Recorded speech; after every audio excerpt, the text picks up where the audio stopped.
Bombastic side-eye, criminal offensive side-eye.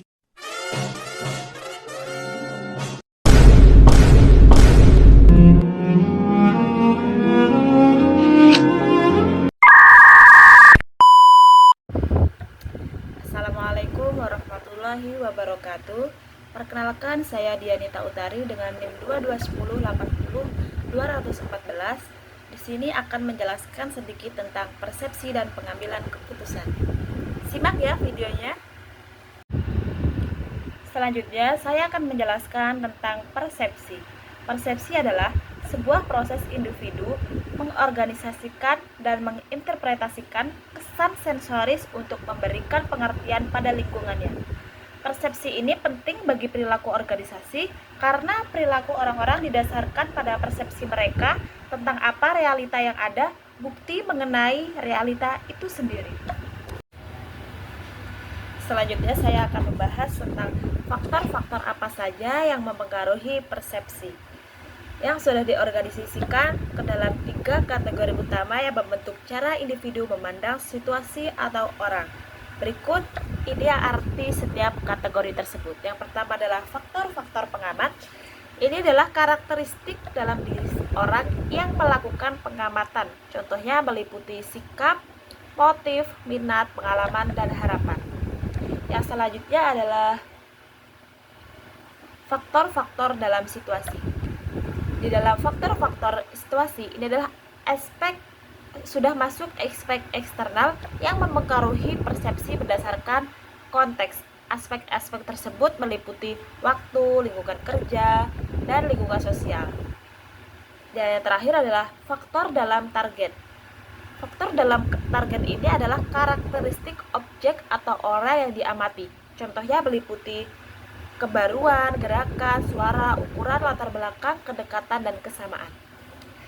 Jadi, diagram ini menggambarkan bahwa persepsi dipengaruhi oleh berbagai faktor yang terkait dengan pengamatan, situasi, dan target. Elemen-elemen ini bekerja sama untuk membentuk cara seseorang untuk menafsirkan dan memahami lingkungannya. Teori atribusi. Teori atribusi adalah penentuan apakah perilaku individu ini disebabkan oleh penyebab eksternal atau internal dan bergantung pada 3 faktor. Yang pertama adalah kekhususan. Apakah seseorang individu ini memperlihatkan perilaku yang berlainan dalam situasi yang berlainan. Yang kedua adalah konsensus, yaitu jika setiap orang yang menghadapi situasi serupa bereaksi dengan cara yang sama. Yang ketiga adalah konsistensi, di mana apakah seseorang ini akan memberikan reaksi yang sama dari waktu ke waktu. Yang selanjutnya adalah kesalahan penilaian. Dalam kesalahan penilaian ini ada 2 faktor. Yang pertama kesalahan hubungan fundamental, yang kedua adalah bias pemikiran diri sendiri. Di dalam kesalahan hubungan fundamental atau biasa disebut dengan fundamental attribution error, ini adalah kecenderungan untuk merendahkan faktor-faktor pengaruh eksternal dan meninggikan faktor-faktor pengaruh internal. Yang kedua adalah bias pemikiran diri sendiri atau biasa disebut dengan self-serving bias.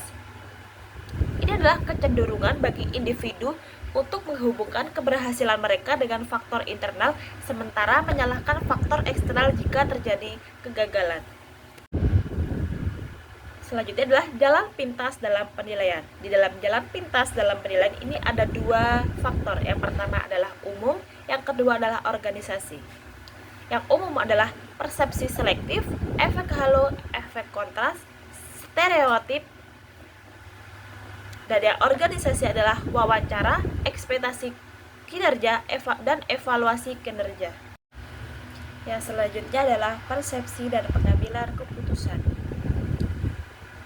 Ada 3 pendekatan dalam pengambilan keputusan ini. Yang pertama adalah pengambilan keputusan yang rasional, rasionalitas terbatas, dan intuisi. Di dalam pengambilan keputusan yang rasional, ini adalah pendekatan yang melibatkan analisis yang sistematis, logis, dan menyeluruh terhadap semua pilihan yang tersedia untuk membuat keputusan sebaik mungkin.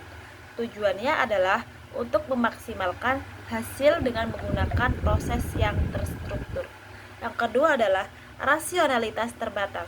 Konsep ini menunjukkan bahwa individu membuat keputusan dalam batasan informasi, kemampuan kognitif, dan waktu yang tersedia.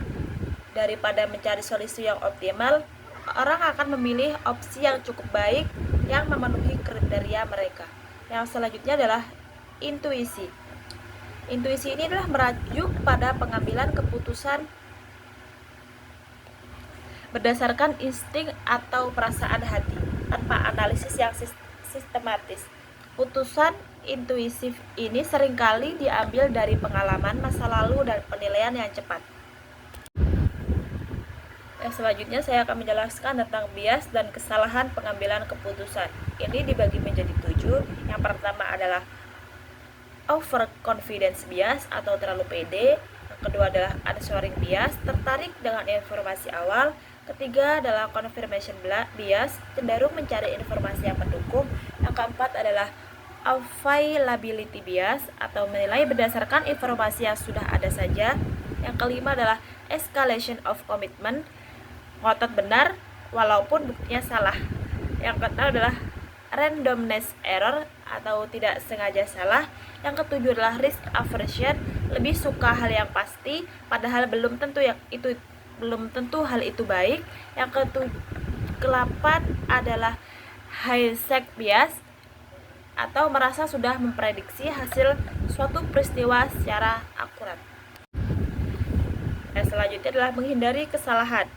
Yang pertama, kita harus fokus pada tujuan, mencari informasi yang bertentangan, jangan memaknai sesuatu berdasarkan situasi acak, dan yang terakhir adalah meningkatkan pilihan.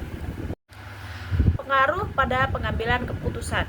Ada 2 faktor, yaitu perbedaan individu dan batasan organisasi. Di dalam perbedaan individu, pengaruh pada pengambilan keputusan ada dalam kepribadian, gender, kemampuan mental, dan perbedaan budaya. Di dalam batasan organisasi, pengaruh pada pengambilan keputusan ini ada pada sistem evaluasi kinerja, sistem imbalan, peraturan waktu, dan yang terakhir adalah peristiwa di masa lalu. Oke, selanjutnya akan saya jelaskan tentang etika dalam pengambilan keputusan. Yang pertama adalah utilitarianisme, yang kedua adalah fokus pada hak, dan yang ketiga adalah fokus pada keadilan. Sudah berapa kali ku bilang kalau videonya udah selesai. Lah udah selesai. Bye bye sepuh.